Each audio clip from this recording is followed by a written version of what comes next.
Good morning, good afternoon, and good day, and welcome back to the Park Fem channel. Today we are going to do a little minor deep dive into the Formula E Championship and how everything kind of plays out, in case you sitting at home have been wondering, hey, I want to get into a few more motorsports and are thinking about checking out Formula E.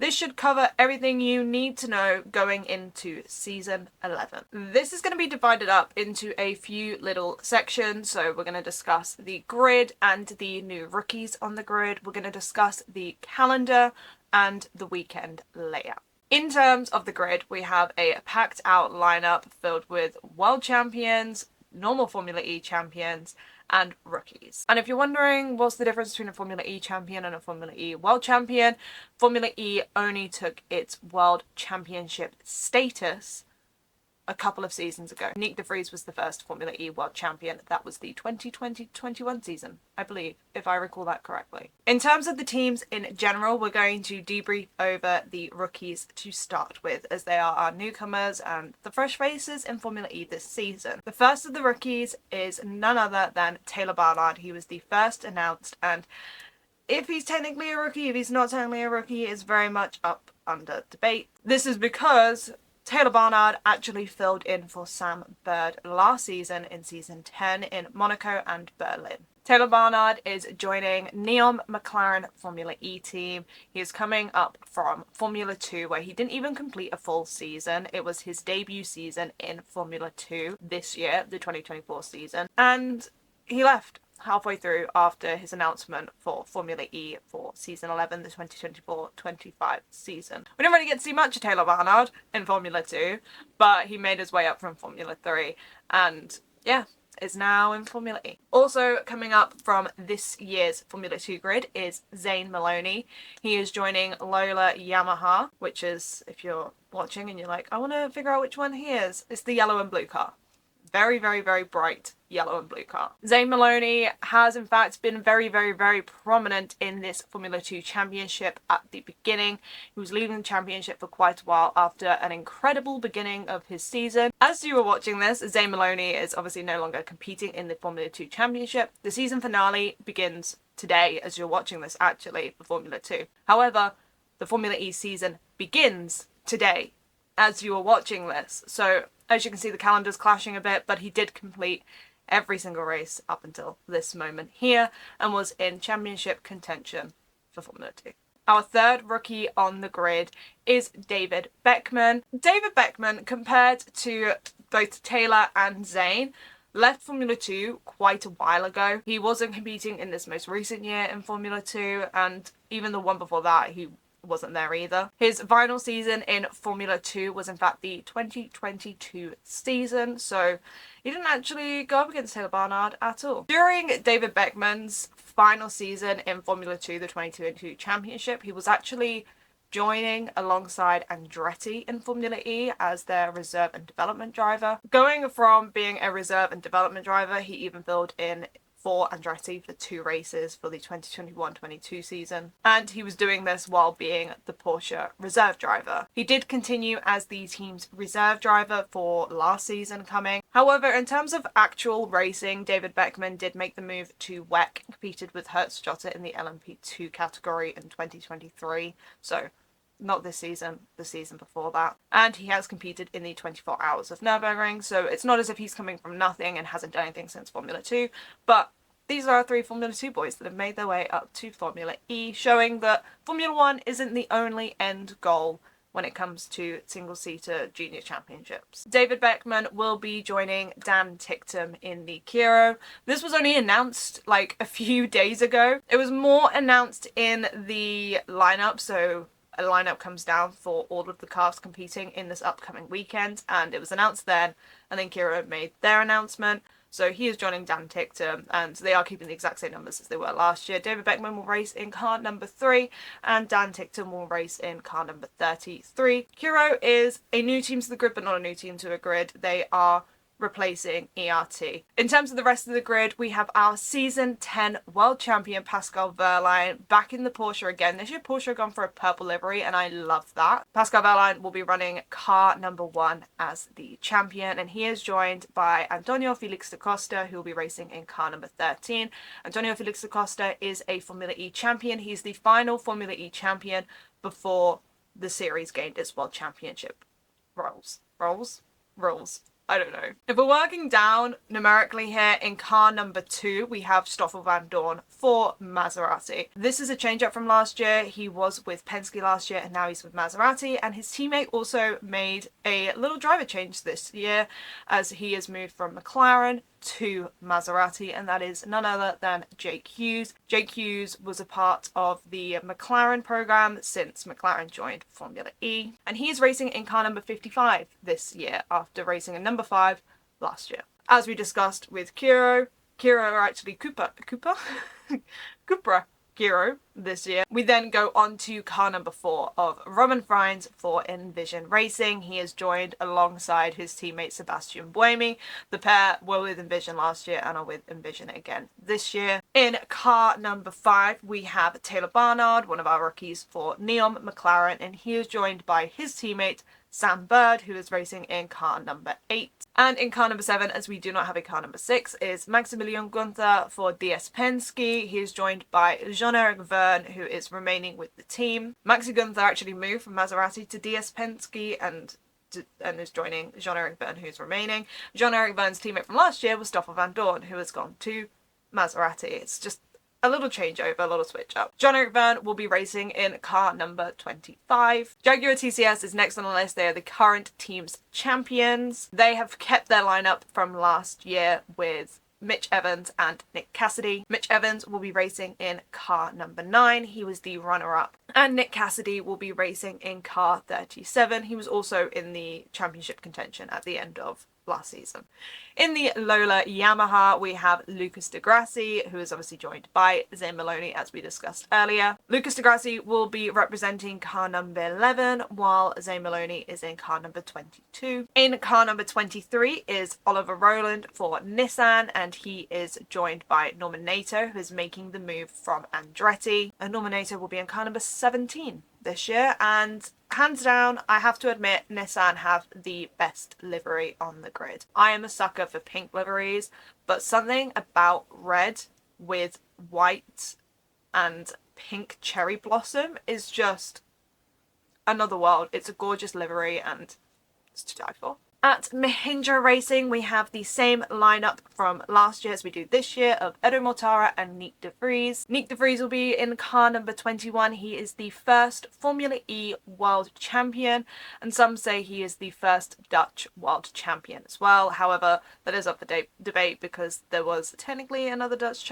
world champion in motorsport before then. But in 2021, when he won his world championship, he became the first Dutch world champion of 2021. Edo Mortara will be competing in car number 48 alongside me. And the final team we have on the grid is Andretti, who have come back with their season 9 champion, world champion, Jake Dennis, and he will be joined by Nico Muller, who joins the team. Jake Dennis will be running in car number 27, as he's no longer the world champion. He cannot run under car number 1. And Nico Muller will be racing under car 51. So that is our lineup for the season. We've got a bunch of world champions on the grid, including Jean-Eric Verne, who is the only Formula E double champion. He's the only Formula E driver who has 2 championships in the series. So it's going to be interesting between our current drivers and the rookies and to see how well they all mesh together. In terms of a Formula E weekend, it runs differently from a lot of other motorsports. I don't really think,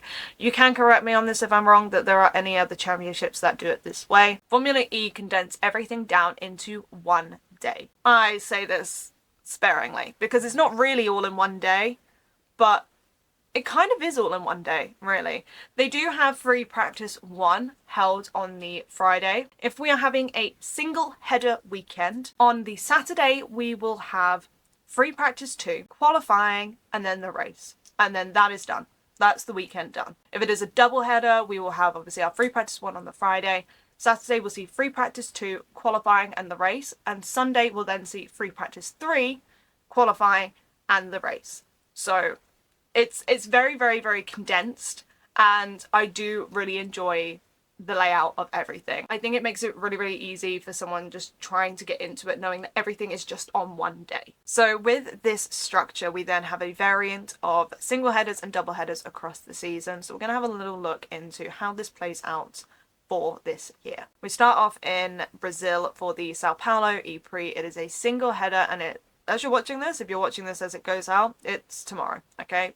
The single header for the Sao Paulo E-Prix, the season opener for Formula E, is tomorrow. So that is the 7th of December. That is a Saturday. Round 2 of the Formula E season will be in Mexico City. It's just another single header. That will be held on the 11th of January, which is another Saturday. We then head for round 3 and round 4. It is our first double header of the season, and it is in Saudi Arabia for the Jeddah E-Prix. This is held in February, and to throw things a little bit off balance for you here, round 3 will be held on the Friday and round 4 will be held on the Saturday. So double header. Friday we'll see free practice 2, qualifying in the race. Saturday we'll see free practice 3, qualifying in the race. Double header, which means 2 races, 2 qualifyings, 3 practices. That is on the 14th and the 15th of February, so happy Valentine's Day. We go back to a single header for round 5. We head to the United States for the Miami E-Prix. We usually have the Portland E-Prix, and that's been a double header.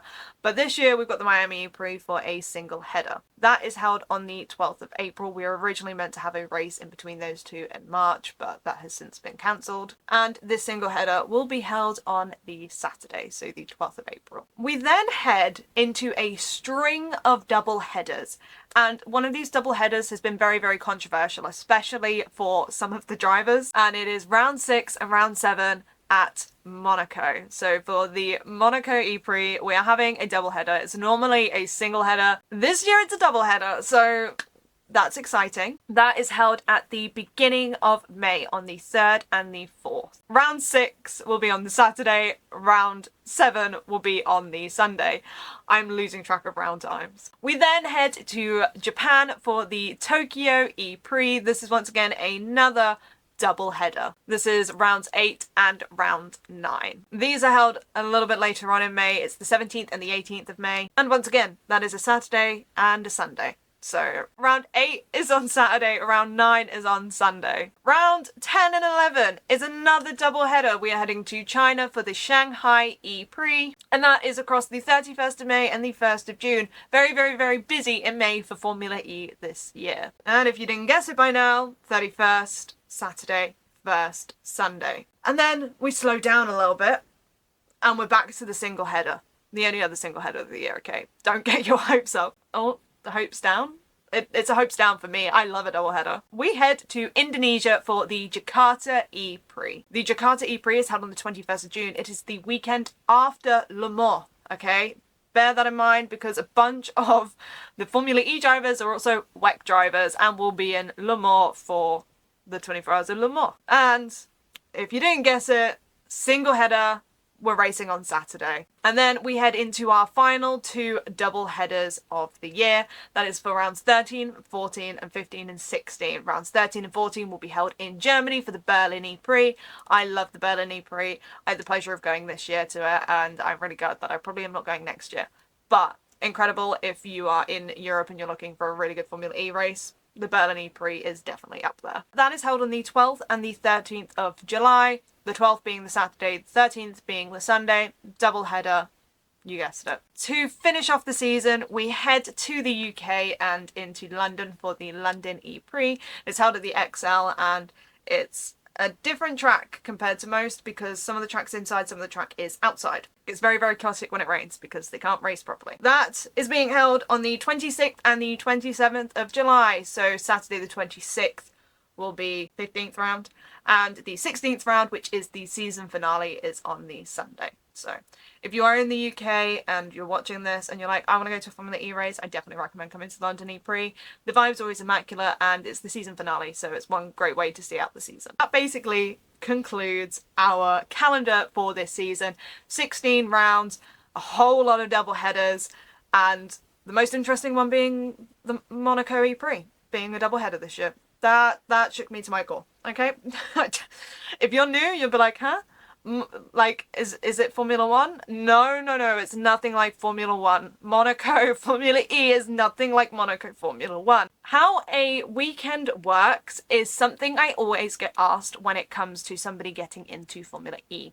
They're like, I really want to get into Formula E, but I don't really understand how the weekend structure works. As I have mentioned, that it is a basis of free practice 1 is the day before the full day, and then free practice 2, qualifying, and the race is on the first, whatever the round is. It's the free practice 2, qualifying, and the race, normally held on a Saturday, sometimes on a Friday. If it's a double header, then obviously they'll have free practice 3, quali, and the race on the following day. Now, when I that's your basic knowledge of like how a Formula E weekend works. Free practice 1, free practice 2, and free practice 3 are all very, very, very simple to explain. It's quite literally the drivers go out onto the track and just set some lap times, practice how the car goes, and everything like that.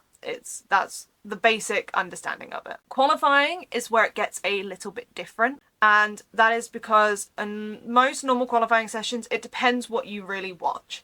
In terms of Formula 1, for example, you have a case of all the drivers go out, they set a time, the bottom 5 are then removed at the end of Q1, they'd go out and do it again. The bottom 5 are removed out of Q2, and then for Q3 it's the top 10 and they battle it out for track position. Formula E is very different. They get separated into 2 groups, and if you're wondering how do they set the groups, they run it off of the championship standings, so all the odd numbers one side, all the even numbers another side, and they go out in these groups. They get a period of time to set a time. The top 4 from that group go forward to something called the duels, and obviously the second group will go forward and do the exact same thing, and that top 4 will move forward to the duels. It sounds very complicated at first, and it's one of these things I always say to people is that when you finally experience a Formula E qualifying and you start to understand what's happening, you will understand that this qualifying format is levels above everything else. So when it comes to the duels, you have the top 4 from Group A and the top 4 from Group B, and they will then go head to head to see who will in fact be on pole position. This is then what is called the quarterfinals, the semi-finals, and the finals as they duel it out. The fastest from Group A will go against the slowest from Group B. So A1 will go against B4. That is the first quarterfinal. The second quarterfinal is the third fastest from Group B going up against the second fastest from Group A. You can see where this is going. The second fastest from Group B will then go against the third fastest from Group A, and the fastest from Group B will go against the slowest from Group A. 1 and 4 always go together, and 2 and 3 always go together. It's the best way to think about it. The section that has B4 and B3 and A1 and A2 are in their own separate section up here. And then B2 and B1 and A3 and A4 are in a second section here. The winner of quarterfinal 1 will go up against the winner of quarterfinal 2. The winner of quarterfinal 3 will go up against the winner of quarterfinal 4 to make the semi-finals. And then the quickest out of that and that will lead to the final, where 2 drivers go head to head for pole position. And if you're wondering, how does that create, how do they figure that out? How do they figure out who's the fastest? Well, 1 lap shootout, obvious answer there. I love a 1 lap shootout, okay? 1 lap shootouts are my favourite thing ever.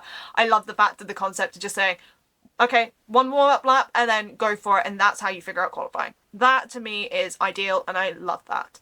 So the drivers get sent out, 1 driver will get sent out, and then the other driver will get sent out after, and they'll go around, they'll do their warm-up lap, and then the first driver, when he crosses the line, will head off to set his qualifying lap. The second driver, when he crosses the line, will also go out to set his qualifying lap. They are both on the track at the same time. Then, whoever sets the fastest lap when they come around across the finish line will then move on to the next stage. That is what every single one of them do. That is in the quarterfinals, the semi-finals, and the finals. That's kind of the easiest way I can explain it. When it comes down to the race, I really don't know what's going to happen this year. I don't know whether they just haven't spoken about it. They have spoken about it. However, there are 2 potential concepts here, and one of which was meant to be introduced last season and wasn't due to issues. In terms of the race, the qualifying obviously sets their times. So when it comes to the quarterfinals, people who lost out in the quarterfinals and did not go through to the semis, their time from the quarters will put them in order, and the people, same in the semis. So their fastest lap from quarters or semis,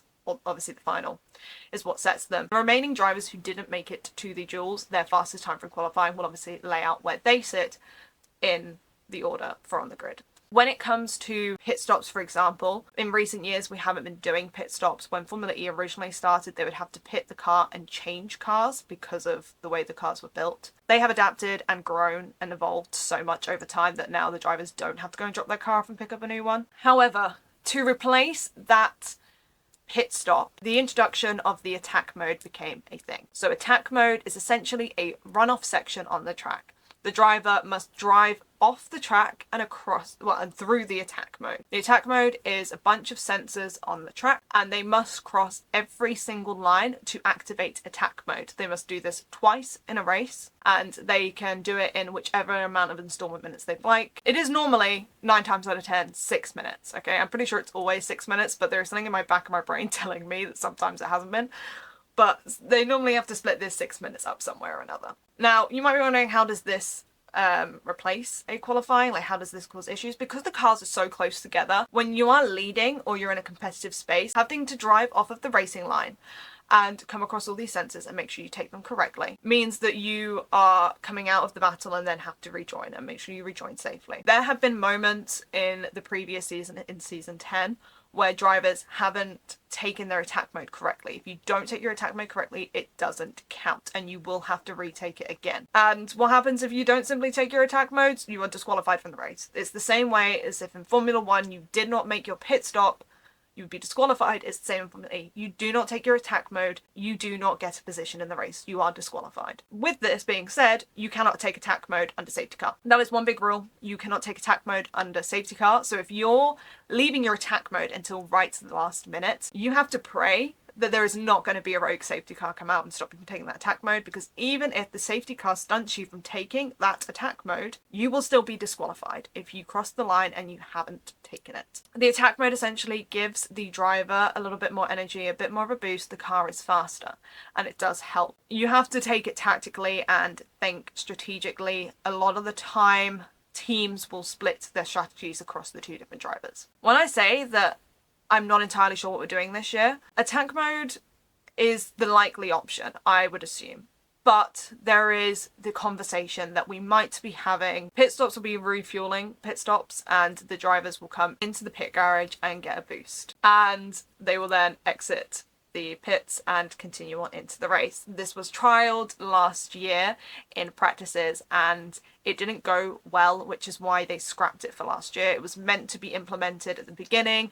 It then got delayed to the halfway point, and then it was scrapped for the entire season and was said to be introduced this year. That is the basic structure of a Formula E weekend. Everything is very, very compact, all squished up, and it's really anyone's game. This season, I couldn't tell you who's going to win. It could literally be anyone. It doesn't matter if you have the quote-unquote best car on the grid. If you are consistent, that is exactly what pays off when it comes to Formula E. Consistency is key. I hope that helps give you a little bit of an insight into Season 11 and what to expect if you are a newbie looking to figure out how to get into Formula E. And there's not really much else to say about Formula E. It's one of these things where I say to people, you really need to watch it to know. But it's always good to know a little bit about what to expect for the upcoming season. Thank you guys so much for joining us for this video, and thank you so much for watching. I hope anything I've said in this video at least helped, and I hope to the heavens that if you are interested in Formula E, that you do start watching it this season. It is a fantastic motorsports championship. Energy that Formula E puts into a race weekend is phenomenal. It's next to none.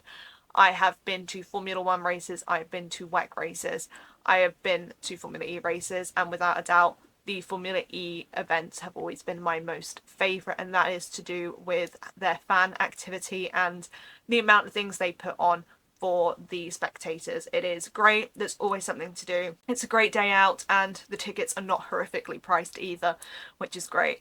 Formula E is one of the motorsport championships that I absolutely adore, and I think anybody looking for a motorsport to get into outside of Formula 1 would really appreciate Formula E, especially with how competitive it is, how chaotic it is, and just how exciting it is as a whole, whether you're sat at home watching or whether you go to the track and watch it as well. Don't forget to give the video a like if you enjoyed. Make sure you subscribe to the channel as well if you're watching or if this is your first time seeing my face. Hi, I am one of 4 members of ParkFem. If you want to keep up with us on all social medias, you can head over to our Instagram, which is at ParkFem_. You can also head over to our TikTok, which is the exact same. On there at the moment we are doing Advent, so every even day of December leading up until Christmas you'll be able to catch a Christmas themed TikTok over on there. We also do have our website. It is parkfem.co.uk. Over there you'll find loads of different articles on Formula 1, Formula 2, Formula 3, F1 Academy and Formula E. Over there as well, on every odd day of December you'll be able to find a article regarding something historic in motorsport. So we've deep dived into different huge parts of motorsport history, and yeah, it's all up on there if you want to go have a read. Or well, it's not all up on there, but it will be coming, so make sure you head over to the head over to the website to see how that goes. Thank you guys, and we'll see you guys soon. Ciao bella!